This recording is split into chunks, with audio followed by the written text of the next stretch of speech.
గడిచిన కాలంలో కొంచెం ఉడకపోతతోని కిటికీల వైపు తలుపుల వైపు చూశారు. దేవుడి దయ వల్ల ఒక మార్గం మనకు తెచ్చబడ్డది. మంచిగా చల్లగా కూర్చుండ్రు కనుక ఎక్కువ సమయం తీసుకోను, అటు ఇటు తిరగొద్దు, అటు ఇటు చూడకూడదు. దయచేసి కాన్సన్ట్రేషన్ చేయండి. వాక్యము దొరుకు కాలమే మనం దాన్ని సమకూర్చుకోవాలి, స్టోరేజ్ చేసుకోవాలి. కనుక ఆ స్టోరేజ్ చేసుకునేటటువంటి అవకాశం దేవుడిచ్చిలాగున మీరు ఆశ కలిగి ఉంటే దేవుడు ఖచ్చితంగా మిమ్మల్ని స్టోరేజ్తో నింపుతాడు. కనుక దయచేసి పిల్లలు చేతిలో పెన్నులు ఉంటే వాక్యం రాస్తున్నారా బిడ్డ? ఇంకా చెప్పలేదు, తర్వాత రాద్దురు, ఆగండి. పక్కన పెట్టండి బిడ్డ, అవన్నీ ఆ వాయిద్యాలు పక్కన పెట్టండి. దయచేసి కొద్దిగా మీరు కాన్సన్ట్రేట్ చేయాలి. మీకు ఇప్పుడు స్కూల్లో మీకు ఏ విధమైన అటువంటి టీచింగ్ ఉంటుందో అట్లాంటి ఇవి అంతకంటే ఎక్కువ ముఖ్యమైనది. అర్థమైందా? ఇది మాది కాదు వాళ్ళది అనుకునేరా? ఇంత వాళ్ళదా మీదా? ఎవరిది? అందరిది. సరేనా? మళ్ళీ అడుగుతాం, ఏముంటాయి ఇవి? క్వశ్చన్ అవర్ ఉంటుంది, అప్పుడు అడిగినప్పుడు చెప్పకపోతే అప్పుడు దెబ్బలు పడతాయి. సరేనా? మంచిది. కనుక ఈ యొక్క చల్లటి వాతావరణం కలుగజేసినటువంటి ఆ కుటుంబానికి దేవుడు నిండారుగా దీవించును గాక. సహాయం చేసినటువంటి ఆ కుటుంబాన్ని దేవుడు దీవించును గాక. మంచిది. లూకాసు వార్త 19వ అధ్యాయము 5వ వచనం.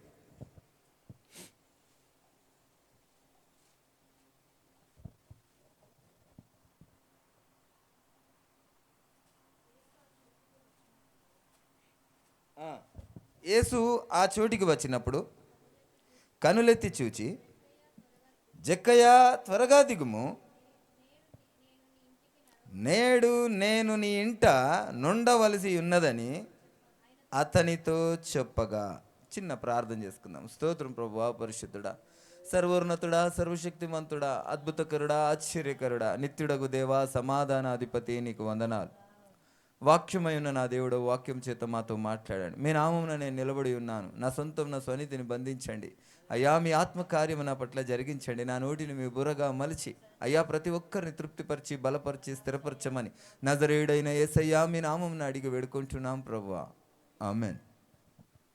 మంచిది. ఇక్కడ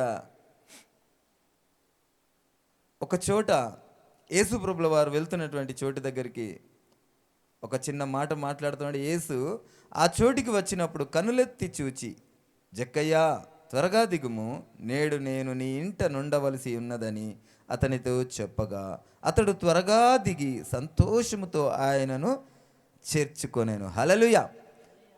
ఇక్కడ దేవుడు ఆయనతో అంటున్నాడు ఏమంటే, నువ్వు త్వరగా దిగయ్యా, నేనేం చేయాలి? ఈరోజు నేను నీతో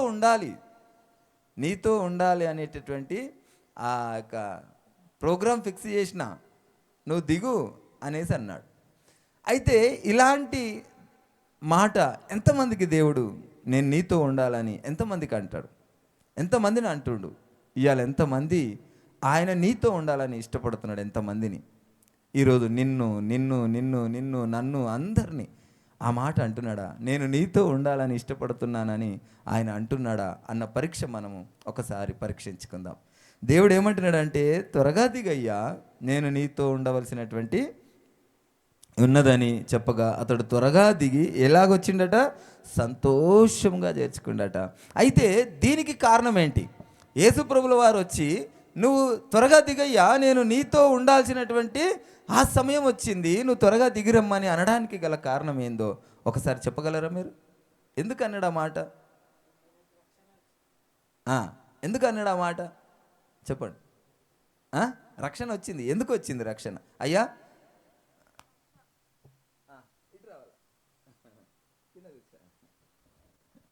సీట్ ఇక్కడ కాదు, అక్కడ వేసుకోవాలి. ఈడ సీట్లు ఉన్నాయి చాలా. మంచిది. ఎందుకు వచ్చింది రక్షణ? ఎందుకు యేసయ్య నేను నీతో ఉండవలసినటువంటి సమయం వచ్చింది అని ఎందుకు అన్నాడు? చెప్పాలా త్వరగా? మీకు వచ్చిందే, మీకు అర్థమైంది, మీరు ఆలోచిస్తే కదా ఏమన్నా. ఎస్, మొదటి వచనం చదవండి అమ్మా. మొదటి వచనం. ఆయన సంచరించుచు ఎరుకో పట్టణంలో ప్రవేశించి దాని గుండా పోవుచుండెను. ఇదిగో సుంకపు గుత్తదారుడును ధనవంతుడునైన జక్కయ్య అను పేరు గల ఒకడు యేసు ఎవరో అని చూడగోరెను గాని పొట్టివాడైనందున జనులు గుంపుగూడి ఉండుట వలన చూడలేకపోయెను. అప్పుడు యేసు ఆ త్రోవలో రానై ఉండెను గనుక అతడు ముందుగా పరిగెత్తి ఆయనను చూచుటకు ఒక మేడి చెట్టు ఎక్కను. హల్లెలూయా. ఇక్కడ దేవుడు జక్కయ్యా నువ్వు రా, నేను నీతో ఉండాలి అని అనగలిగినటువంటి మాట దేని కొరకు వచ్చిందంటే ఆయనకి ఏమైందట? ఆశ కలిగిందట. ఆయన ఆశ కలిగి, ఆయనకు యేసయ్యకి ఏ సంబంధం లేదు, ఆయనకు యేసుప్రభుల వారికి ఏ రిలేషన్ లేదు, ఆయనకు యేసయ్యకు ఏ నిబంధన లేదు. ఆయన అన్యజనునిలాగా, ఆయన ఇష్టారాజ్యంగా దేవుని యొక్క ఆ ఉపమానం ఉపదేశం వింటున్నటువంటి వ్యక్తి కూడా కాదు. అయినప్పటికీ యేసు ఎవరో అని తెలుసుకోవడం కొరకు ఆయన ఏం చేసిండట? ఆశ కలిగి అక్కడికి వస్తే, ఆడికి వచ్చినాక కూడా ఏమైంది? అక్కడ ఒక నిరుత్సాహం జరిగింది. ఏం నిరుత్సాహం జరిగింది? ఆయన పొట్టుకున్నాడు, ఆయన కంటే పొడుగున్న వాళ్ళందరూ గుమ్ములు గుడి నైన్గా నిలబడరు. మేము చిన్న ఉన్నప్పుడు ఇందిరాగాంధీ ఒక్కసారి వచ్చింది మా ఏరియాకి. ఇందిరాగాంధీ వస్తే జనాలు అందరూ పోయి రోడ్ల మీద, ఒకరి బిల్డింగ్ మీద, ఎవరి బిల్డింగో ఏమో వాళ్ళ బిల్డింగ్లు ఎక్కి ఆమెను చూసేటందుకు నిలబడుతుండే. ఆమె వచ్చిపోయే సందర్భంలో ఒకరోజు సజ్జగూలి కొంతమంది కింద పడ్డారు. ఎంతమంది చచ్చిపోయారేమో తెలియదు. అట్లా అనేక విధమైనటువంటి వ్యక్తులు వచ్చినప్పుడు అలాంటి సందర్భాలను మేము చూసినాం. అట్లనే యేసయ్య వచ్చినప్పుడు ఎవరో చూద్దామని అక్కడికి వచ్చినప్పుడు అక్కడ కూడా ఆయనకు ఒక నిరుత్సాహం జరిగింది. నిరుత్సాహం కలిగినప్పుడు ఆయన ఏం చేసిండు? సరే వద్దులే, నేను పొట్టుకున్నా, నాకు ఇక కనబడాడని ఇంటికి వెళ్ళిపోయిండా? ఏం చేసిండు? ఆయన పెద్ద చెట్టు చూసుకొని ఆ చెట్టు ఎక్కిండు. అందరూ కిందుండి కనబడుతున్నటువంటి పరిస్థితి ఉంటే ఈయనకు కనబడని పరిస్థితిలో కూడా ఆయన ఏం వెతికిండంటే ఆయనను చూడాలి, ఎట్టి పరిస్థితులు అసలు ఆయన ఎవరు అని ఆశతో చెట్టు ఎక్కిండు. కనుకనే దేవుడు ఏమన్నాడు? ఈయన ఆశను గుర్తించిండు. నలుగురిలో నారాయణలాగిన లేడు. పోనీ వెనక కూర్చొని లేకపోతే ఇంకేడో కూర్చొని కనబడుతూ చూద్దాం, లేకపోతే ఇంటికి పోదాం అన్నట్టు లేదు. ఈయనను తప్పనిసరిగా చూడాలి అన్న ఆశ ఆయనలో కలిగింది. కనుక ఆయనను దేవుడు ఏం చేసిండు? జక్కయ్య కిందికి రా అని అన్నాడు. అతడు త్వరగా దిగి సంతోషముతో అతనిని చేర్చుకొనేను. అందరూ అది చూచి ఆయన పాపి అయిన మనిషిని యొద్ద బస చేయ వెళ్ళునని చాలా సనుగుకొనిరి. జక్కయ్య నిలువబడి, ఇదిగో ప్రభువా, నా ఆస్తిలో సగము బీదలకిచ్చుచున్నాను. నేనెవని యొద్దనైనను అన్యాయముగా దేనినైనను తీసుకొని ఎడల అతనికి 4 అంతలు మరలా చెల్లింతునని ప్రభువుతో చెప్పాను. ఇక్కడ ఆయన యేసుప్రభుల వారు దిగి, జక్కయ్య నువ్వేం పని చేస్తావని అడిగిండా? జక్కయ్య నువ్వెంత అన్యాయంగా వీళ్ళ దగ్గర తీసుకున్నావు, వాళ్ళ దగ్గర తీసుకున్నావు అని మన లెక్కలేసి చెప్పిండా? ఏం చెప్పలేదు. ఏసయ్యను చూసిండు. ఏసయ్య ఏమన్నాడు? నువ్వు దిగు, నేను నీతో ఉండాలి అని అనగానే ఈయనలో ఏం కలిగింది? ఆయనలో మార్పు కలిగింది. ఆయనను ఫస్ట్ చూడాలన్న ఆశ నీలో ఉంటే ఆయన నిన్ను తప్పకుండా నిన్ను పిలుస్తాడు. ఆయన పిలిచిండంటే నీలో ఏమవుతుంది? మార్పు కలుగుతుంది. నీలో ఉన్నటువంటి ఆ యొక్క ప్రతి విధమైనటువంటి ఆయనకు ఇష్టమైనవన్నీ కూడా మార్పు కలుగుతుంది. పోతే అవి ఆటోమేటిక్గా నీలో మొట్టమొదట కలగాల్సింది ఏంటిది? ఆశ కలగాలి. నువ్వు యేసయ్యతో మాట్లాడాలన్న ఆశ కలగాలి, నువ్వు ప్రార్థించాలన్న ఆశ కలగాలి, నువ్వు ఆయనతో సమయాన్ని వెచ్చించాలని ఆశ కలగాలి, ఆయన సువార్తను ప్రకటించాలన్న ఆశ కలగాలి. ఆయన సువార్తను ప్రకటించమంటే మనం ఇంతవరకు దాదాపుగా ఎన్నో రోజుల నుంచి మొత్తుకుంటా ఉన్నాం. మీకు ఎక్కడ కూడా ఏ ఆశ లేదు. ఎక్కడైనా స్త్రీల కుటుంబం శుక్రవారం పూట పెట్టుకోండి.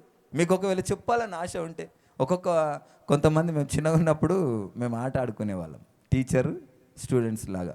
మేము చిన్న సిపురుపులా పట్టుకొని చిన్నపిల్లలు ఉంటారు కదా, వాళ్ళకి చదువు చెప్పినటువంటి పాత్ర పోషించే వాళ్ళం. కొంతమంది పిల్లలు నేను చాలా మటుకు అబ్జర్వ్ చేసిన, మరి మీ జీవితాల్లో మీరు అబ్జర్వ్ చేసారో లేదో తెలియదు కానీ, సిపురుపులా పట్టుకొని అక్కడ ఎవ్వరు ఉండరు. అక్కడ ఉట్టి గోడ దగ్గర నువ్వు అల్లరి చేయొద్దు అది ఇది అని చిన్నపిల్లలు మాట్లాడుతూ ఉంటే మేము చూసి నవ్వేవాళ్ళం. ఎందుకంటే వాళ్ళకి ఏమని ఆశ ఉంది? టీచర్ అవ్వాలని ఆశ ఉంది. వాళ్ళు అక్కడ ఎవ్వరు ఉండరు కానీ చిపురుపిల్ల పట్టుకొని వాళ్ళని ఏదో 10 మందిని కంట్రోల్ చేసినట్టు మాట్లాడేటటువంటి స్వభావం వాళ్ళ ఉంటుంది. అట్లా మేము చూసిన చాలామందిని. అట్లా నీ ఆశ ఎట్లుండాలంటే ఆయన మాటలు చెప్పాలని. నీ ఆశ ఎలాగుండాలంటే ఆ యేసయ్యను చూడాలని. నీ ఆశ ఎట్లుండాలంటే ఆయన కొరకు నువ్వు ఏదైనా కొన్ని మాటలు మాట్లాడగలిగేటటువంటి ఆ మాట నీ నోటిలో ఉండాలన్న ఆశ నీలో ఉంటే దేవుడు ఏం చేస్తాడట? నీలో మార్పును కలుగజేస్తాడు. మీకు మస్తు స్కోప్ ఉంది, చాలా స్కోప్ ఉంది. శుక్రవారం పూట మీటింగ్ పెట్టుకోవచ్చు. శుక్రవారం పూట నేను వాక్యం చెప్తాను, ఆయన ఒకరొకరు నేను చెప్తా అని చెప్పుకోవాల్సినటువంటి ఆ స్కోప్ ఉంది. కానీ మీరేం చేస్తున్నారు? ఉన్న స్కోప్ను వదిలేస్తున్నారు. ప్రార్థన చేయడానికి స్కోప్ ఉంది. ఎంత మంచి సంఘం ఇచ్చిండు దేవుడు. ప్రతిరోజు ఏకాంతంగా సంఘంలో గడిపేటటువంటి అవకాశం ఉంది. ఇంట్లో అయితే పిల్లలు పిలుస్తారేమో, ఇంట్లో అయితే ఆ శబ్దం ఈ శబ్దాలు వినబడతాయేమో, ఏకాగ్రత ఉండదేమో, ఏడవడానికి స్కోప్ ఉండదేమో. ఇక్కడైతే కన్నీరు గార్చి యేసయ్య దగ్గర పాదాలు గడిగిపోవచ్చు. మీ ఆశను బట్టి, మీకున్న స్కోపును బట్టి ఆయన మిమ్మల్ని అంచెలంచెలుగా మిమ్మల్ని ఎదిగింపజేస్తాడు. మీకున్నటువంటి ఆశను బట్టి ఎందులో. ఇప్పుడు నేను నిన్న ఏదో సంఘటనలో మేము మాట్లాడుతున్నప్పుడు డేవిడ్కి జోయల్కి ప్యాట్స్ ట్రైనింగ్ స్కూల్కి పంపించాలనంటే రవి ఏమన్నాడంటే, డేవిడ్కి కాదు, పియానం డేవిడ్కి వద్దు, జాషిగానికి పంపిద్దాము, వాడికి చాలా ఇంట్రెస్ట్ ఉంది పియానం మీద అన్నాడు. ఏ ఇంట్రెస్ట్ ఉందో తల్లిదండ్రులు గుర్తుపడతారు. దేంట్లో ఇంట్రెస్ట్ ఉందో, దేంట్లో ఆశ ఉందో, దేంట్లో ఆసక్తి ఉందో, దేంట్లో నైపుణ్యత ఉందో తల్లిదండ్రులు గుర్తుపడతారు. కనుక ఏం చేసిండు వాళ్ళ నాన్న, వీడిని పియానంలో వేద్దాం అనేటటువంటి కాన్సెప్ట్ చెప్పాడు. దేవుడు కూడా అంతే. నీకున్న ఆశ ఏంది, నీకున్న టాలెంట్ ఏంది, నీకున్న తలాంత్ ఏంది, నీకున్న దాన్ని బట్టి దేవుడు నీ యొక్క హృదయాన్ని నింపుతాడు, నీ నోటిని నింపుతాడు, నీకున్న నాలెడ్జ్ని ఇంప్రూవ్ చేస్తాడు దేవుడు. కానీ మొట్టమొదట నీకు ఆశనే లేకపోతే నీ ఆత్మీయ జీవితం ఎలాగూ బాగుపడుతుంది? మొట్టమొదటి నీ ఆశ ఎలాగుండాలంటే, ఆయనకు నీ యొక్క ఆశను బట్టి నిన్ను ఆయన ఒక్కొక్క దాంట్లో ఆయన ఎదిగింపజేస్తాడు. నీకున్నటువంటి ఆశను బట్టే ఆయన ఏదైనా చేయగలడు. కానీ నీలో ఆశ లేకపోతే ఆయన ఏమీ చేయలేడు. ఉన్నటువంటి అవకాశాలను, పరిసర సదుపాయాలను నువ్వు వినియోగించుకోకుండా ఈరోజు నువ్వేమున్నావు, ఈరోజు మనల్ని మనం పరీక్షించుకోండి. మనకున్నటువంటి స్థితిని బట్టి దేవుడు ఈ యొక్క విషయాన్ని కూడా అడుగుతాడట. సమయాన్ని వ్యర్థం చేసినప్పుడు, సమయాన్ని మనం ఎంత సమయం దేనికి వెచ్చిస్తూ ఉన్నాం? దేవుని పరిచయ కొరక, దేవుని మాటల కొరక, దేవుని గణపరచుట కొరక? మీరు అనుకుంటుండొచ్చు, ఆదివారం మాత్రమే సంఘానికి వెళ్ళాలి, ఆదివారం మాత్రమే మనం సంఘానికి వెళ్ళి వినాలి అనేటటువంటి ఆలోచన మీలో ఉండొచ్చు. కానీ ఆదివారం మాత్రమే కాదు, మనం 24 గంటల్లో 8 గంటలు పని, 8 గంటలు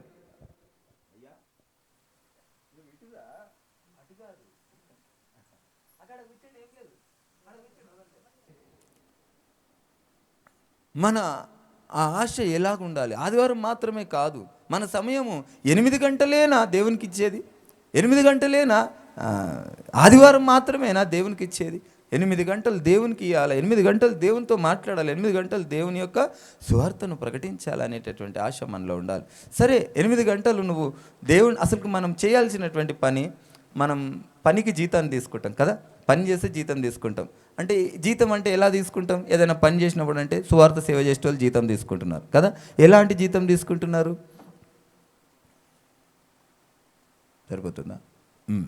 ఎలాంటి జీతం తీసుకుంటున్నారు? వాళ్ళు పోషింపబడుతూ ఉన్నారు సేవ పరిచర్య చేసినందుకు కదా. కానీ దేవుని స్తుతించడానికి జీతం అవసరం లేదు, దేవుని స్తుతించడానికి పనిలాగా మనం పెట్టుకోవాల్సిన అవసరం లేదు. ప్రతి క్షణం దేవుని స్తుతించవచ్చు, పనికాడ స్తుతించవచ్చు, ఇంట్లోకి వచ్చినాక స్తుతించవచ్చు, ఏకాంత సమయం దొరికినప్పుడు మాట్లాడవచ్చు. స్తుతి వేరు, మాట్లాడుట వేరు. స్తుతించవచ్చు, మాట్లాడడానికి సమయం దొరికినప్పుడు సమయాన్ని ఖచ్చితంగా వెచ్చించి 8 గంటలు దేవునికి ఇవ్వడానికి ప్రయత్నం చేయాలి. 8 గంటలు లేకుండా అట్లీస్ట్ 4 గంటలు, గంట కంటే మనం ఎక్కువ ఇవ్వడం లేదు. అయితే మన ఆశను బట్టి దేవుడు మన యొక్క తలాంతులను బయటికి తీస్తాడని దేవుని వాక్యం చెప్తాం. అయితే అందుకు యేసు ఇతడును ఆయన ఏం చేసిండట, అందరూ ఇది చూచి ఈయన పాపి అయిన మనుషుని యొద్ద బస చేయ వెళ్ళనని చాలా సనుగుకొనిరి. జక్కయ్య నిలువబడి, ఇదిగో ప్రభువా, నా ఆస్తిలో సగం బీదలకు ఇచ్చుచున్నాను, నేను ఎవరి యొద్దనైనను అన్యాయంగా దయనైనను తీసుకుని ఎడల అతనికి 4 గంతలు మరలా చెల్లింతునని ప్రభుతో చెప్పాను. అందుకు యేసు, ఇతడును అబ్రహాము కుమారుడే, ఎందుకనగా నేడు ఈ ఇంటికి రక్షణ వచ్చి ఉన్నది. నశించిన దానిని వెతికి రక్షించుటకు మనుష్య కుమారుడు వచ్చెనని అతనితో చెప్పాను. హల్లెలూయా. ఇక్కడ దేవుడు ఏమంటాడంటే, నశించిన దానిని వెతికి రక్షించుట కొరకు మనుష్య కుమారుడు పుట్టిండా వచ్చిండా? వచ్చిండు. ఉన్నవాడు రాగలుగుతాడు, పుట్టినవాడు రాలేడు. పుట్టినవాడు ఏం చేయాలా? జోలపాట వాడాలా, ఉయ్యాలలేయాలా, నడక నేర్చుకోవాలి, అవన్నీ కావాలి. కానీ దేవుడు ఏమంటాడు, నశించిన దానిని వెతికి రక్షించుట కొరకే ఈ లోకానికి వచ్చిండట. కానీ మనము నశించుతున్నటువంటి జీవితంలో ఇంకా కూడా మనం దాని యొక్క పరిహాసాన్ని మనం గుర్తించకుండా, మనం వెతకకుండా మనం ఏమీ పొందుకోలేమని దేవుని వాక్యం చెప్తా ఉంది. మనం మొట్టమొదటగా ఆశ కలిగి ఉంటే దేవుడు ఖచ్చితంగా మన ఆశను తృప్తిపరుస్తాడు. ఎందులో ఆశ కలిగి ఉండాలి అనేదాన్ని మనము పూర్తిగా తెలుసుకొని మనం నడవాలి. 1 సమూయేలు 17వ అధ్యాయం 17వ వచనం.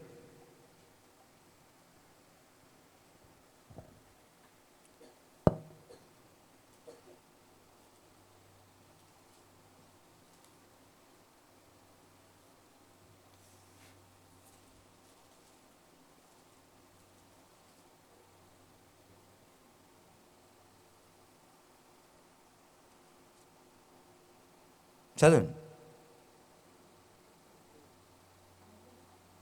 1 సమూయేలు 17వ అధ్యాయం 17వ వచనం.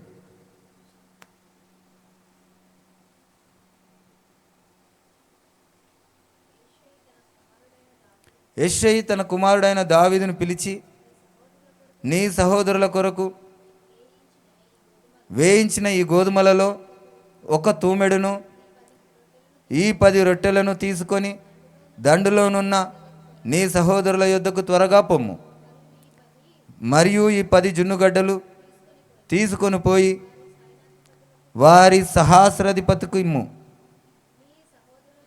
నీ సహోదరులు క్షేమంగా ఉన్నారో లేదో సంగతి తెలుసుకొని వారి యొద్ద నుండి ఆనవాలొకటి తీసుకొని రమ్మని చెప్పి పంపివేసెను. సౌలును వారును ఇశ్రాయేలులందరూ ఏలా లోయలో ఫిలిస్తీయులతో యుద్ధము చేయిచుండగా. చాలమ్మా, ఇక్కడ దావీదు పనేంటి? దావీదు పనేంటంటే ఆయన గొర్రెలను కాసేటటువంటి పని. కానీ వాళ్ళ నాన్న ఒకరోజు ఏం చేసిండు, పిలిచి, అయ్యా నీ సహోదరులు అక్కడ యుద్ధం చేస్తూ ఉన్నారు, వారికి ఏం చేయంటే ఇగో కొన్ని గోధుమలు, కొంచెం జున్నుగడ్డలు ఇవన్నీ తీసుకుపోయి వాళ్ళకి ఇచ్చేసి వాళ్ళ యోగక్షేమాలు కనుక్కొని నువ్వేం చేయి, తిరిగి నా దగ్గరికి రా అని చెప్పేసి అవన్నీ ఇచ్చినప్పుడు ఆయన పని ఏంటి? గొర్రెలను కాసేటటువంటి పని.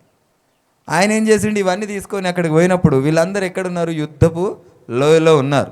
ఉన్నప్పుడు కింద చూస్తే దావీదు ఉదయమున లేచి ఒక కాపరికి గొర్రెలను అప్పగించి ఆ వస్తువులను తీసుకొని యెషయి తనకిచ్చినటువంటి ఆజ్ఞ చొప్పున ప్రయాణమైపోయాను. అయితే అతడు కందకమునకు వచ్చినప్పటికీ వారును వీరును పంక్తులుగా తీరి జయము జయమని అరుచుచు యుద్ధమునకు సాగుచుండిరి. అయితే ఇక్కడ ఈయనకిచ్చినటువంటి ఆ పనిని బట్టి ఏం చేసిండు ఈయన, ఆ యొక్క అన్నాను అవన్నీ సామగ్రిని పట్టుకొని పోయే ముందు ఈయనకున్నటువంటి మందను ఎవరికి అప్పచెప్పిండట? ఒక కాపరికి అప్పచెప్పిండట. ఆయన గొర్రెలను వదిలేయలే, యుద్ధానికి పొమ్మని, ఆ యుద్ధం స్థలానికి పొమ్మని. కానీ ఈయనకు ఆశ ఉంది యుద్ధం చూడాలని. ఆయన సంకలు ఎగిరేసిండొచ్చు, యుద్ధ స్థలానికి నేను పోతున్నాను. కానీ ఏం చేసిండో, ఇళ్ళ ముందు ఆ గొర్రెలను ఒక కాపరికి అప్పచెప్పిండు. ఆయన పని ఎంత బాధ్యతగా ఆయన నిర్వర్తించి ఆయన అక్కడి నుంచి వెళ్ళిండంటే, ఆయనకున్న ఆశ ఆసక్తిలో ఏ ఒక్క మిస్టేక్ కూడా చేయకుండా ఆయన ఉన్నటువంటి విధానాన్ని మనం చూస్తే బహు గొప్పగా ఆ యొక్క వర్ణనను మనం చూస్తూ ఉంటాం. ఆయన ఆ గొర్రెలను ఒక కాపరికి అప్పచెప్పి ఆయన ఏం చేసిండు, యుద్ధ స్థలానికి పోయిండు. ఈయన పని ఏంటి? అక్కడ టిఫిన్ ఇచ్చేసి వచ్చేయాలి. ఇంకా ఆయన అక్కడ యుద్ధం చేసే పని ఆయనది కాదు. ఆ యుద్ధం కొరకు ఇంకా ఏమైందో కాలి తెలుసుకొని వచ్చి వాళ్ళ నాన్నకు చెప్తే వాళ్ళ నాయన శబ్బాష్ బిడ్డ అంటాడు, ఎందుకంటే ఆయన ముద్దుల కొడుకు. ఇంకా అటువంటిది ఈయన ఏం చేసిండు, దావీదు తాను తెచ్చిన వస్తువులను సామగ్రిని కనిపెట్టు అని వశము చేసి పరిగెత్తిపోయి సైన్యంలో చొచ్చి కుశల ప్రశ్నలు తన సహోదరులను అడిగాను. అతడు వారితో మాట్లాడుచుండగా గాతు ఫిలిస్తీయుడైన గొల్యాతు అను శూరుడు ఫిలిస్తీయుల సైన్యములో నుండి వచ్చి పై చెప్పిన మాటలు చెప్పున పలుకగా దావీదు వినెను. ఇశ్రాయేలులందరూ ఆ మనిషిని చూచి మిక్కిలి భయపడి వాని ఎదుట నుండి పారిపోగా, ఇశ్రాయేలులలో ఒకడు వచ్చుచున్న ఆ మనిషిని చూచితిరే, నిజముగా ఇశ్రాయేలులను తిరస్కరించుటకై వాడు బయలుదేరుచున్నాడు. వానిని చంపిన వానికి రాజు బహుగా ఐశ్వర్యము కలుగజేసి తన కుమార్తెనిచ్చి పెళ్లి చేసి వాని తండ్రి ఇంటి వారిని ఇశ్రాయేలులలో స్వతంత్రులుగా చేయుననగా, దావీదు జీవము గల దేవుని సైన్యములను తిరస్కరించుటకు ఈ సిన్నతి లేని ఫిలిస్తీయుడు ఎంతటి వాడు? వాని చంపి ఇశ్రాయేలుల నుండి ఈ నింద తొలగించిన వానికి బహుమతి ఏమని అతని యొద్ద నిలిచిన వారిని అడగగా, జనులు వాని చంపిన వానికి ఇట్లు చేయుననబడినని అతనికి ఉత్తరం ఇచ్చిరి. ఈయన పని ఏంటి? ఈయన అవన్నీ తెలుసుకొని రావాల్సినటువంటి వాడు. ఆ యొక్క మాటలను బట్టి ఈయనకి ఏమైంది? రోషం కలిగింది. ఈరోజు మన పని ఏంటి? పొద్దున్న లేవాలి, మనం పని చేసుకోవాలి, మన కుటుంబాన్ని పోషించాలి కదా. కానీ దావీదు నీ కుటుంబాన్ని కాదు పోషించాల్సింది, నీకు రోషం ఉండాలి, నీకు రోషం ఉండాలని దావీదు చెప్తా ఉన్నాడు. మనకందరికి ఎలాంటి రోషం ఉండాలంటే, మన శత్రువు అయినటువంటి వాడు ఎవరంటే అపవాది. ఆ అపవాది పైన నీకు రోషం ఉండాలి. అపవాది బంధకంలో చేత పీడింపబడి ఎంతమంది అయితే నశించిపోతున్నారో, ఎంతమంది అయితే నాశనం అవుతున్నారో, ఎంతమంది అయితే బందీలు అవుతున్నారో, ఎంతమంది అయితే ఆ యొక్క నరకానికి వెళ్తున్నారో, వారందరినీ విడిపించేటటువంటి బాధ్యత నీ మీద ఉన్నది. ఇక్కడ దావీదు అక్కడ యుద్ధం చేయాల్సిన అవసరం లేదు. గొలియాదు ఆయన యుద్ధం చేసుకొని ఎవరికి అవమానం తెస్తాడట? ఇశ్రాయేలులందరికీ అవమానం తెస్తాడట. ఈరోజు ప్రధానమైనటువంటి సమస్య, మన సాతానుగాడు మనం ప్రార్థన చేసి మనము దేవునితో నడిచి ఆ యొక్క బంధకంలో నుండి విడిపించవలసినటువంటి బాధ్యత మనకు కాదు. కానీ దేవుని బిడ్డలుగా చెప్పబడుతున్న వారందరూ ఆ బంధకాలలో ఉన్నారు. వారిని బట్టి దేవుని నామాన్ని అవమానపరచబడతా ఉంది. వారికి అవమానం కలగకుండానట్లు మన బాధ్యత ఏంటంటే, మనం ప్రార్థన చేయడం, మనం సువార్త ప్రకటించడం, మనం సరైన మార్గంలో నడిచినటువంటి ప్రతి పనిని కూడా సక్రమంగా చేయటం. ఆయన అక్కడ పశువుల మందని అక్కడ అప్పచెప్పిండా? ఎవరికి ఒక కాపరికి అప్పచెప్పిండు. ఇక్కడ ఆ సంచులు పట్టుకొని వచ్చి చాలా మటుకు చూస్తే మీరు నమ్మరు, ఇంట్లో ఏమైనా గందరగోళాలు అయిపోయినప్పుడు మన చేతులు ఏమునో ఎక్కడ పడేస్తామో తెలియదు. తర్వాత అంతా అయిపోయిన తర్వాత ఏం చేస్తాం? ఎన్నో పెట్టినా నేను ఆ టెన్షన్లో ఉరికొచ్చేసినా అంటాం కదా. ఎన్నో పెట్టినా ఆ టెన్షన్లో నాకు ఇది కాలేదు, కింద పడేసినా, అట్లా అంటూ ఉంటాం. కానీ ఈయన ఏం చేసిండట? ఆ పనిని ఆ నిఘా చేసేవాడికి అప్పచెప్పిండట. ఆ భోజనాలు యుద్ధం చేసేవాడికి ఒకే జీతం, యుద్ధ సామాగ్రిని అందించేవాడికి ఒకే జీతం. యుద్ధం చేస్తాడు, ఆకలి అయినప్పుడు ఊరుకొచ్చి అన్నం తింటాడు, మళ్ళీ పోతాడు. దేవుడు ఏమంటాడంటే, ఒక చోట గతికిన వారిని తీసుకెళ్ళంటాడు. పురుసత్తుగా కూర్చొని అన్నం తిని ఫ్యాన్ కింద ఒక నిద్ర తీసిపోదాం అనేటని కాదు. గతకాల తినాలా, ఉరకాల, యుద్ధం చేయాలి. అలాంటి ఆ స్వభావాన్ని దేవుడు చూపిస్తూ ఉంటాడు. ఎందుకంటే దేవుని పైన ఉన్నటువంటి ఆశ, ఆసక్తి, ప్రతిదినం మనం యుద్ధానికి సిద్ధమైనటువంటి ఆశ కలిగి ఆ స్థిరత్వం మనలో ఉండాలి. అయితే ఇక్కడ ఆయన చేసినటువంటి ప్రతి పనిలో కూడా చూడండి, ఆయన నిబద్ధత ఎంత బాగుందో, ఆయన నిజాయితీ ఎంత బాగుందో, ఆయనలో రోషం ఎంత ఉందో. ఆ విషయాన్ని మనలో రోషమే లేదు. మనలో రాత్రి అనుకుంటాం చక్కగా పొద్దున లేవాలి, ప్రార్థన చేయాలి, 2 గంటలు చేయాలి, గంట చేయాలండి. పొద్దున లేసేటప్పటికి కూడా తెల్లారైపోతుంది. దేవా నన్ను క్షమించు కదా, నన్ను నిద్ర శోధించింది, నన్ను నిద్ర మత్తునుగా చేసింది. ఏమైపోతుంది దీనికి? ఎక్కడ మనం ఏమైపోతున్నామంటే, పని ఒత్తిడి బాగా అయిపోతుంది, పని భారం అయిపోతుంది. ఎంత దూరమైన పనికైనా మనం వెళ్తా ఉన్నాం. వెళ్ళేసి వచ్చి సరిగ్గా మనం భోజనం చేసి పడుకుంటున్నామా? లేదు. 1 గంట సేపు ఫోను, 1 గంట సేపు వేరే ముచ్చట్లు అనేసరికి, అంత అయ్యేసరికి నిజంగానే అదేమైపోతుంది?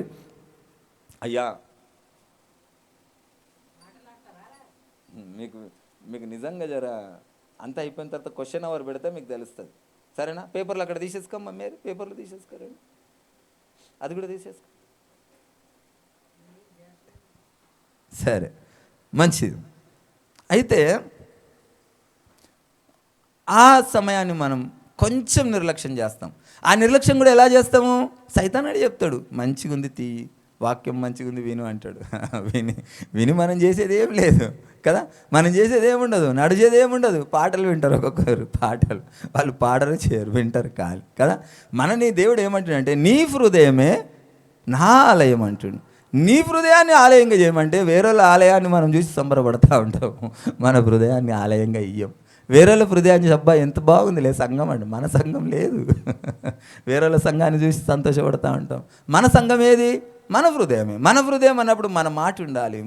ఇప్పుడు మన పిల్లలు ఉంటారు, మన పిల్లలు మాట్లాడుతుంటే మనకు సంబరం అవుతుందా? ఇతరుల పిల్లలు మాట్లాడుతుంటే సంబరం అవుతుందా? ఇతరుల పిల్లలు మాట్లాడినప్పుడు మన పిల్లలు ఎప్పుడు మాట్లాడతారో అన్న సంబరం ఉంటుంది. ఇతరుల పిల్లలు ఇంగ్లీష్ మాట్లాడుతుంటే మన పిల్లలు ఇంగ్లీష్ మాట్లాడతలేరని బాధ ఉంటుంది. కనుక దేవుడు కూడా, నీ హృదయం ఒక ఆలయం అయితే నీ హృదయం ఎలాగుండాలా? ఆ ఆలయపు స్వరములు, ఆ ఆలయంలో ఉన్న ఆరాధన ఎంత గొప్పగా ఉండాలా? నీ హృదయంలో ఆలయం అంటే నీ నోరులకు వచ్చేటటువంటి ప్రతి మాట ఆయన ఆరాధన జరుగుతున్నటువంటి ఆ స్థితి ఆలయంలో మెరుగుపరుస్తున్నటువంటి విధానంగా ఉంటుంది. నీ ఆశ ఎట్లుండాలి? ప్రార్థన నీ ఆశ ఎట్లుండాలి? పాటలు నీ ఆశ ఎట్లుండాలంటే, సువార్త నీ ఆశ ఎట్లుండాలంటే, ఆయన కొరకు మాట్లాడేటటువంటి మాటనే. నీ హృదయం దేంతో నిండాలంటే ఆయన మాటలతోటే నిండాలి. ఆయన ఆశతో నేను ఉంటే నీ నోట్లకి వెళ్ళి వేరే రావు. లేకపోతే మనం బతికేటటువంటి జీవితం 70-90 సంవత్సరాలు, కానీ మనం 40 సంవత్సరాలు లోక సంబంధంగా జీవించినాం. మన హృదయం అంతా కూడా మురికితో నిండింది. మన సడన్గా కోపంగా మనం మాట్లాడితే ఏ మాటలు వస్తాయి? పాతయే వస్తాయి. కనుక మనము పాతే రాకుండా ఉండాలంటే ప్రతి క్షణము మనలో దేవుని యొక్క మాటలే ఉచ్చారణలో ఉండాలి, ఆ ఆలోచననే ఉండాలి. ఈరోజు ఈ వాక్యం కొరకు, లేకుంటే ఇంకొక వాక్యం కొరకు నీకు తటస్థించినప్పుడల్లా నువ్వు ధ్యానిస్తూ ఉంటే దేవుడు నీతో మాట్లాడతాడు తప్పకుండా. మనం ప్రతి క్షణము మనిషి ఒక దగ్గర ఉంటాం, కానీ మన ఆలోచన అంతా దేవుడై ఉండాలి. అలాంటి నిబద్ధత కలిగినప్పుడే దేవుడు మనల్ని తృప్తిపరుస్తూ ఉంటాడు. అతడు వారితో మాట్లాడినది అతని పెద్దన్నయ్యకు ఎలియాబునకు వినబడగా, ఎలియాబునకు దావీదు మీద కోపం వచ్చి అతనితో, నీవిక్కడికి ఎందుకు వచ్చితివి? అరణ్యంలోని ఆ చిన్న గొర్రె మందను ఎవరి వశము చేసితివి? నీ గర్వమును నీ హృదయపు చెడుతనమును నేను ఎరుగుదును. యుద్ధము చూచుటకే కదా నీవు వచ్చితివి అని. నేను ఆయన వచ్చింది ఎందుకు? ఆయన యుద్ధం చూడడానికి కాదు, యుద్ధం చేయడానికే. ఈ రోజుల్లో మనమందరము కొంతమంది యుద్ధం చూసేవారిగానే ఉన్నాం కదా. ఏ యుద్ధం చూస్తున్నాం మనము? సాతాను అనేకులను లోకంలోనికి లాగేటటువంటి యుద్ధాన్ని చూస్తున్నాం, కానీ యుద్ధం చేసే స్థితిలో మనం లేము. యుద్ధం చేసే స్థితి ఎప్పుడు వస్తుంది? వారి కొరకు, విడుదల కొరకు ప్రార్థన చేసినప్పుడు నీ యుద్ధ స్థితి వస్తుంది. నీ యుద్ధం చేసే సైనికుడి యొక్క ఆ యొక్క పరిస్థితి నీకు, ఆ సైనికమైనటువంటి విధి విధానాలు నీకు అవలంబిస్తాయి. నువ్వు ప్రార్థన చేయాలా. వారిని చూస్తే యుద్ధం చూసినట్టే, అయ్యో అగో పాపం తాగి తూలుతుండు, అయ్యో అగో వాళ్ళ ఇంట్లో గొడవ అవుతుంది, అయ్యో వాళ్ళ ఇంట్లో పని చేయట్లేడు, అయ్యో వాళ్ళ అమ్మ నాన్నని కొట్టిండు, అయ్యో వాళ్ళ ఇంట్లో ఏదో ఒక వివాహం చేసుకుండు. ఇలాంటివన్నీ చూస్తున్నావే, కానీ వాటి నుండి విడుదల కొరకు నువ్వు యుద్ధం చేయట్లేవు. నువ్వు యుద్ధం చేయాలి. రోజు పొద్దున్న లేచి నువ్వు యుద్ధం చేయాలి. అసలు నువ్వు ఈ లోకానికి వచ్చింది నీ కొరకు కాదు. నువ్వు ఈ లోకానికి వచ్చింది ఆ యేసు కొరకు సాక్షిగా బ్రతకడానికి కొరకు అని నువ్వు గుర్తుంచుకోవాలి. నువ్వు ఈ లోకానికి వచ్చింది నువ్వు ఆయన కొరకు సాక్షిగా బ్రతకాలి. ప్రతి నిమిషం నువ్వు ఆయన మాట, ఆయన పని మీద ఉంటే నువ్వు ఆయన పనివాడిగా ఉంటావు. నీ కొరకు ఆయన ఆలోచిస్తాడు. నువ్వు చేసేటటువంటి ప్రతి విషయంలో ఆయన ఏమంటాడు? నువ్వు నా పని చేస్తే నేను నీ పని చేస్తానంటాడు. నీకేం కావాలో ఆయనకు తెలుసు అంటుండు. నీకు పని కావాలో నాకు తెలుసు, నీకు జీతం కావాలో నాకు తెలుసు, అన్నీ నేను ఇస్తా అంటుండు. నువ్వు పని పని పని అని పోవడం ద్వారా మనకు ఏం సంభవిస్తుందో మనం ఒకసారి గ్రహించాలి. పని చేస్తూ కూడా మనం పని చేయొద్దని దేవుడు ఎక్కడ చెప్పలేదు. పని చేయండి, కానీ ఆ పనిలో కూడా యేసయ్యను మర్చిపోవద్దు. ఆ పనిలో కూడా యేసయ్య మనకు ఎప్పుడూ గుర్తుంటుండాలి. మనం పని చేయడానికి, ఇప్పుడు వంట చేస్తాం, బియ్యం పెడతాం. మా ఇంట్లో వంట చేసినప్పుడు నేను అంటా ఉంటా, అబ్బా ఇది ఒక పెద్ద పనిలాగా చేస్తుంటారానంట. నేను నిజంగా చెప్తున్నా, నన్ను వంట చేయమంటే ఆన్ రికార్డు చెప్తున్నా, బియ్యం కడిగి పొయ్యి మీద పెట్టేసినామంటే కూరగాయలు తరిగేయచ్చు, కూర పొయ్యి మీద వేసినట్టు బాసనలు కడిగేయచ్చు. 2 సెకండ్లు ఇటు కలిపి అది కలిపే లోపల బియ్యం అయిపోతాయి, బాసనలు అయిపోతాయి, అన్నీ అయిపోతాయి వంట పనులు కదా. ఇది పెద్ద పనా? మేము బయట పోయి చేసే పనులు అంతకంటే పెద్ద పెద్ద పనులు ఉంటాయి కదా. అలాంటిది దేవుని ఆలోచించుకుంటే ఆ పని చేయలేమా? దేవుని పాట పాడుకుంటే ఆ పని చేయలేమా? దీని ద్వారా ఏం కలుగుతుందంటే, మనకేమవుతుందంటే దేవుని యొక్క ఆత్మస్థితి, స్థైర్యము బలపరచబడుతుంది. అపవాదిగానికి అవకాశం దొరకదు. అపవాదిగానికి అవకాశం ఇయ్యకూడదు. అస్సలు నీ ఆలోచన రాకూడదు. వచ్చిందా ఇమీడియట్లీ యేసయ్యా నన్ను రక్షించు, ఈ శోధన నుండి నన్ను విడిపించాలి. అయితే ఇక్కడ ఏమంటున్నాడు? నీ యొక్క కుటిలమైనటువంటి మనసు నాకు తెలుసయ్యా, నువ్వు ఇక్కడికి ఎందుకు వచ్చినావు? నీ చిన్న గొర్రె మందని ఎక్కడ విడిచిపెట్టినావు అని అంటుండు. ఆయన ఎంత బాధ్యతగా ఆ మందను ఒక కాపరికి అప్పచెప్పి ఇక్కడ యుద్ధం చేయవలసిన వాడిగా వచ్చిండు.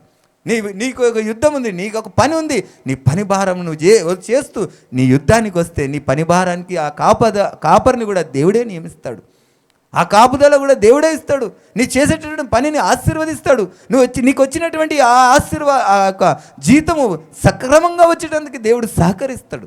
చాలామంది పని చేసి జీతం ఇస్తలేడానికి కొట్లాడినటువంటి సందర్భాలు ఉన్నాయి కదా. ప్రణీత్ కూడా చెప్పిండు, ఒక 2-3 పేర్లు చెప్పిండు, నేను చెప్పాను. కానీ చాలామంది పైసలు ఇవ్వలేదట, ముంచేసిండ్రట. ఆ పైసల కొరకు గొడవడరట. నీకేమవుతుంది? నువ్వు పని చేసినావు కదా, నువ్వు కష్టం చేయకపోతే నువ్వు బతకవు కదా. మరి ఆ జీతం ఎందుకు రాలేదు? ఆ జీతం రావాలన్నా ఆయన కృప కావాలి. నువ్వు పని చేయాలన్నా నువ్వు ఆరోగ్యంగా ఉండాలి. ఆ విషయాన్ని మనం మర్చిపోవద్దు. మనం ఆరోగ్యంగా ఉంటేనే కదా పని చేస్తాం.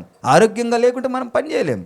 ఆరోగ్యం ఇవ్వాలంటే కూడా ఆయననే. కనుక మొట్టమొదటగా మనకు ఆరోగ్యాన్ని పనిని, జ్ఞానమును, శక్తిని సమకూర్చినటువంటి ఆ దేవుని మహిమపరచడానికి మీరు స్థిరపడితే ఆయన మిమ్మల్ని బ్రతికింపజేయడానికి ఆయన స్థిరపడతాడు. ఆయన కూడా పూనుకుంటాడు మన కొరకు. ఈయన నా బిడ్డ అని చెప్పేసి ఆయన మనకొక కంచె వేస్తాడు, అపవాదిని ముట్టకుండా చేస్తాడు. ఆ విషయాన్ని మనం గ్రహించాలి. అయితే అందుకు దావీదు, నేనేమి చేసి తిని మాట మాత్రం పలికి తిని అని చెప్పి అతని యొద్ద నుండి తొలగి తిరిగి మరి ఒక్కని అక్కడి నుంచి వాళ్ళ అన్నాడు, ఏంది నీ ఉద్దేశం నాకు తెలుసు అంటే, వాళ్ళ తమ్ముడు ఏమన్నాడు, నేనేమన్నానా, నేను ఒక్క మాట అన్నా కదా అని. సరే ఈ అన్న దగ్గర ఉంటే ఇదే బాధ అని చెప్పి మళ్ళీ పక్కకు పోయిండు. ఆయన ఏం చేసిండు, మళ్ళా యేసయ్య కొరకే, మళ్ళా సాతాను కొరకే మాట్లాడుతుండు. ఎవడాడు అసలు, ఎవడాడు, వాడు ఎంతటి వాడు? నా దేవుడు సర్వ సృష్టిని సృష్టించినటువంటి సృష్టికర్త, ఆకాశం ఆయన సింహాసనం, భూమి ఆయన పాదపీఠం, ఆయన అంత పెద్ద ఆకారం కలిగినటువంటి ఆ దేవుని ముందు ఈ గొల్యాదు ఆకారం ఎంత అంటున్నాడు. అంతటి ఆశ కలిగి, అంతటి ఆ యొక్క నమ్మకము, విశ్వాసము లేనటువంటి స్థితిలో మనము ఉంటున్నామా ఈరోజు? అంతటి గొప్ప దేవునికి మనం ఈ అపవాదులకు భయపడుతున్నామా? అంతటి గొప్ప దేవుడని మొట్టమొదట నీకు తెలిసినటువంటి గ్రహింపు నీలో ఉంటే ఈ లోకంలో ఉన్నటువంటి అపవాదులకు మనము భయపడము. అయితే ఎంబడే ఆయన నుండి పక్కకి వెళ్ళిపోయి ఏం చేస్తుంది, మళ్ళా అతని యొద్ద నుండి తొలగి తిరిగి మరి ఒకని ఆ ప్రకారమే అడగగా జనులు వారికి అదే ప్రకారం ప్రత్యుత్తరం ఇచ్చిరి. దావీదు చెప్పిన మాటలు నలుగురికి తెలియగా జనులు ఆ సంగతి సౌలుతో తెలియజెప్పిరి గనుక అతడు దావీదును పిలువనంపాను. ఇక్కడ అంతమంది యుద్ధ సైన్యము, శూరులు, వీరులు, ధీరులు ఉన్నారు అక్కడ. కానీ ఎవరు కూడా ధైర్యం చేయట్లేరు ఆ సాతాను దగ్గరికి వెళ్ళడానికి. ఈ యొక్క చిన్నవాడైనప్పటికీ, చిన్నవాడంటే నా దృష్టిలో ఇంత చిన్నవాడు కాదు, కానీ వారి కుటుంబ సంఖ్యలో చిన్నవాడు అయి ఉంటాడు అంతే. మరీ పొట్టివాడు చిన్నవాడు కాదు. దావీదు సౌందర్యవంతుడని ఉంటుంది, దావీదు మంచి శూరుడిలా ఉన్నాడని ఉంటుంది, కాకపోతే అందరిలో చిన్నవాడు. అయితే మన ఒక నియమం ప్రకారం ఇంట్లో పెద్దవాడు ఉన్నప్పుడు చిన్నవాడిని ప్రధాన పాత్ర ఇవ్వరు. పెద్దవాడికి ఆ యొక్క ఘనతలు కానీ ఆ యొక్క అన్ని విధాలమైనటువంటి అవన్నీ కూడా పెద్దవాడు ఉండగా చిన్నవాడికి దొరకనియరు. కనుక ఈయన చిన్నవాడిని ఆ విధమైనటువంటి మాటలు మాట్లాడితే ఈయన ఆ మాట ఈ మాట, ఈయనకున్నటువంటి ఆశ, దేవుని పట్ల ఉన్న భక్తి, అపవాది మీద ఉన్న రోషము ఎవరికి తెలిసింది? ఆ అధికారికి తెలిసింది, ఆ రాజుకు తెలిసింది. అయితే రాజు ఏం చేసిండు? పిలువనంపి ఈయనకున్న ఆశను, ఆసక్తిని గ్రహించిండు. ఆ యుద్ధంలోనికి ఈయనను పంపించిండు. సరే, చాలామందికి ఎన్నో ఆశలు ఉన్నాయి. మా మన్మడున్నాడు, ప్యాడ్స్ కొట్టాలని ఆశ. అది వాయించడానికి రాకున్నా కానీ ఒక్కొక్కసారి దాని మీద కూర్చొని కొడతా ఉంటాడు వచ్చిరాని ట్యూన్స్. వీడున్నాడు, వచ్చిరాని ట్యూన్స్ కొడుతుంటాడు. వాడైతే ఏకంగా ఏడుస్తూనే ఉంటాడు, వాళ్ళకి ఇచ్చారు నాకు ఇవ్వలేదని. కానీ లాభం ఏముంది? ఇస్తే పలికిస్తారా వాటిని? ఆ స్వరాలు పలికివ్వలేరు. కానీ నీలో ఆశ కలిగి ఉంటే దేవుడు ఏం చేస్తాడు? ఆ స్వరాలను పలికిపిస్తాడు. నీలో ఆశ ఉన్నప్పుడు ఏం చేయాలా? కేవలం అది కొట్టడమే కాదు, ఆయన మీద ఆశ, ఆయన మీద విశ్వాసం ఉండాలి. దావీదు గారికి రోషం ఉంది, పని పట్ల నిబద్ధత ఉంది, దేవునికి ఇష్టడుగా జీవించాననే ఒక రాయబడి ఉన్నది. కనుకనే ఆయన అన్ని చేయగలిగిండు. అక్కడ కాపరిగా ఉండగలిగిండు, ఇక్కడ వాళ్ళ తండ్రి చెప్పిన మాటకు నిబద్ధతతో నిలబడగలిగిండు. తర్వాత యుద్ధం కొరకు ఆశ కలిగి ఉన్నాడు, ఆ రోషము కలిగి ఉన్నాడు. ఎవరు ఇశ్రాయేలుల మీద అంతటి మాట మాట్లాడేటటువంటి ఆ దౌర్భాగ్యుడు ఎవరని రోషము కలిగి ఉన్నాడు. ఆ రోషమును దేవుడు ఏం చేసిండు? ఆయనకు పెద్ద కీర్తిని కలుగజేసిండు. ఆయనను ఏమన్నాడు? ఆయన నేను సింహాన్ని చీల్చిన ఎలుగుబంటిని చీల్చిన అని లేదు, సింహాల నోటి నుండి, ఎలుగుబంటిల నోటి నుండి విడిపించిన నా యేసయ్య నామమున దిగుతున్నా అన్నాడు. ఆయన అంతటి స్థితిలో కూడా ఆయన బలాన్ని అక్కడ ప్రదర్శించలేదు. నా దేవుడే ఉన్నాడని అన్నాడు, నా దేవుని నామంలోనే దిగుతున్నా అన్నాడు. ప్రతి సమయం అందు కూడా మన స్థితిని బట్టి మనము ఆ యొక్క గర్వించడానికి వీల్లేదు. మనము అని నేను అని ఎప్పుడైతే అనుకుంటామో అపవాదిగాడు పని చేయడం మొదలు పెడుతూనే ఉంటాడు. మనం ఎప్పటికైనా కానీ నా యేసయ్య ముందు మనం వెనకాల నిలబడితే మన ముందు యుద్ధం చేయడానికి కూడా ఎవరు కూడా నిలబడరు. కనుక ఇక్కడ మనం చూసినటువంటి విధానం రెండిట్లో ఏం కనబడుతున్నది? జక్కయ్యలో ఏం కనబడ్డది? ఆశ, ఆసక్తి కనబడ్డది. యేసుప్రభుల వారు ఎవరో చూడాలన్న ఆశ కలిగింది. ఆయన చెట్టెక్కిండు, ఆయన చూసిండు, ఆ ఇంటికి రక్షణ వచ్చింది. ఆ రక్షణ రాగానే ఆయనలో ఏమైంది? మార్పు కలిగింది. ఆయన హృదయంలో నిండుకొని ఉన్నటువంటి ఆ యొక్క లోక సంబంధమైన హేచ్ఛ చచ్చిపోయింది. తీసుకున్నటువంటి ఒక్కొక్కరి దగ్గర 4 అంతలుగా రిటర్న్ ఇచ్చిండు. పేదలకు ఆయన ఆస్తిని పంచిచ్చిండు. ఈ లోకంలో ఉన్నటువంటి ఆ ధనధాన్యాలను విడిచిపెట్టిండు, పరలోక ధనాన్ని వెతికిండు, ఆ నిధిని వెతికిండు. ఆ విషయాన్ని మనం గ్రహించాలి. దయచేసి ఎన్నోసార్లు మనం ఆ యొక్క విషయాన్ని మనం ధ్యానించినాం. మన దగ్గర ఎవరి దగ్గరనో ఒకరి దగ్గర ఉంటాయి 2000 నోటు, 500 నోటు ఉండింటుంది ఎవరి దగ్గర గుర్తుకు పెట్టుకుంటారు చాలామంది. మనమైతే ఆ పైసలు ఎందుకు వేస్ట్ చేయాలని ఇచ్చేసినాం, నేను దాచిపెట్టుకోలే. ఈ 2000 నోటు, 500 నోటు ఇప్పుడు మనం బయట పట్టుకొని పోతే ఏమంటారు? చెల్లవు అంటారు, పిచ్చోడు అంటారు. అవి పట్టుకొని నా దగ్గర 2000 ఉన్నాయి, 2000 అంటారు, పిచ్చోడు అవి అంత అయిపోయినాయి అంటారు. అంటారా? మన గవర్నమెంట్ తీసినటువంటి ఆ నోటును జోబులో పెట్టుకుంటేనే పిచ్చోడు అంటారు కదా. ఈ గవర్నమెంట్ తీసినటువంటి ఈ నోట్లు అన్నీ కూడా ఇప్పుడు చెలామణిలో అవుతున్న నోట్లు కూడా ఒకరోజు చెల్లవు. ఈ బంగారం కూడా మనం ఎంతో విలువైందిగా మనం శ్రద్ధగా వెతుకుతున్నటువంటి ఆ బంగారం కూడా ఒకరోజు చెల్లదు. వీధుల్లో పోసి పావుసేరుతో బంగారం ఇచ్చి పావుసేరు బియ్యం ఏమంటే కూడా దొరకాయట. అలాంటి దినాలు రాబోతున్నాయి. కానీ మనము శ్రద్ధగా వెతకవలసినటువంటి ఆ రాజును వెతికితే శ్రమల్లో, కష్టాల్లో, కరువులో కూడా దేవుడు ఎవరిని? ఏలియాని, ఆ పేద విధవరాలిని పోషించినట్టు దేవుడు మనల్ని పోషిస్తాడు. ఆ విషయాన్ని గ్రహించండి. కాకపోతే అంత సమయం మనకు లేదులే. మనం ఇంకా ఆ శ్రమల్లో, ఆ కరువుల్లో ఇంకా మనం బ్రతికేటటువంటి సమయం లేదు. యేసయ్య రాకడ వచ్చేస్తుంది. ఆయన రెండవ రాకడకు సూచనలు కనబడతా ఉన్నాయి. దేశం మీదకి దేశము, రాజ్యం మీదకి రాజ్యం లేస్తుంది. ఇవి రోజుకు ఒక్కొక్క న్యూస్ చూస్తూ ఉంటే ఈ మలుపు ఎక్కడ జరుగుతుందో అర్థమవుతలేదు. ఒక న్యూస్ వస్తుంది, హిందూ మహాసముద్రం మీద యుద్ధ విమానాలు వచ్చినాయి అంటాడు. ఒక ఆయన వచ్చేసి ఇరాన్ మీద, ఒక ఆయన వచ్చి ఇజ్రాయెల్ మీద. ఇలాంటివి అనేక విధమైనటువంటి న్యూస్ చెప్తా ఉన్నారు. ఏ టైంలో ఏం జరుగుతుందో మనకు తెలియదు. మనం సిద్ధపడేటటువంటి స్థితి మనలో ఉండాలి. మనలో ఆశపడేటటువంటి స్థితి మనలో ఉండాలి. ఆశ కలిగిన ప్రాణాన్ని దేవుడు తృప్తిపరుస్తానన్నాడు. సమయాన్ని తీయండి. 8 గంటలు పనికి పెట్టండి, 8 గంటలు నిద్రకు పెట్టండి, 8 గంటలు దేవుని వెతకడానికి పెట్టండి దయచేసి. ఎందుకంటే సమయం మనకిచ్చిండు. ఆ సమయాన్ని మనన్నే తీసుకోమన్నాడు. స్వేచ్ఛను మనకిచ్చిండు. నేను గడిచిన వారం ఒక మాట చెప్పిన, రాజు ఎవరంటే మనమే రాజులం కదా. మీరు రావాలంటే వచ్చిండ్రు, పోవాలనుకున్నప్పుడు వెళ్ళిపోతారు. మిమ్మల్ని ఎవరు ఇక్కడ బంధించలేరు. మీరు ఇంట్లో పడుకోవాలంటే పడుకుంటారు. మిమ్మల్ని ఎవరు ఈ టైం పడుకునే టైం కాదని అనరు. కాబట్టి మీరు రాజులే. ఆ రాజులకు రాజు దేవుడు మీకు ఇచ్చినటువంటి ఆ రాజరికాన్ని, ఆ స్వేచ్ఛను, ఆ స్వతంత్రతని దేవుని కొరకు మీరు బందీలుగా ఉండగలిగితే దేవుడు మీ యొక్క బందీతత్వాన్ని నుంచి విడుదల కలగజేస్తాడు. దేవుడు ఆ సంఖ్యల నుంచి దేవుడు విడుదల కలగజేస్తాడు. ఆ సమయాన్ని మనం దేవునికి ఇద్దాం. ఆ సమయాన్ని దేవునికి వెచ్చిద్దాం. ఆ ఆశను దేవుని పట్ల కనపరుద్దాం. ఎంత గొప్ప మాట అంటే ఆ యొక్క జక్కయ్య కులం కాదు, జక్కయ్య మతం కాదు, జక్కయ్యకు సంబంధం లేదు. కానీ యేసయ్యను చూడగోరిండు, ఆ ఇంటికి రక్షణ వచ్చింది. దావీదు పని కాదు, దావీదు యుద్ధం కాదు, దావీదుకి అసలు సంబంధం లేదు. దావీదు విజయం సాధించిండు.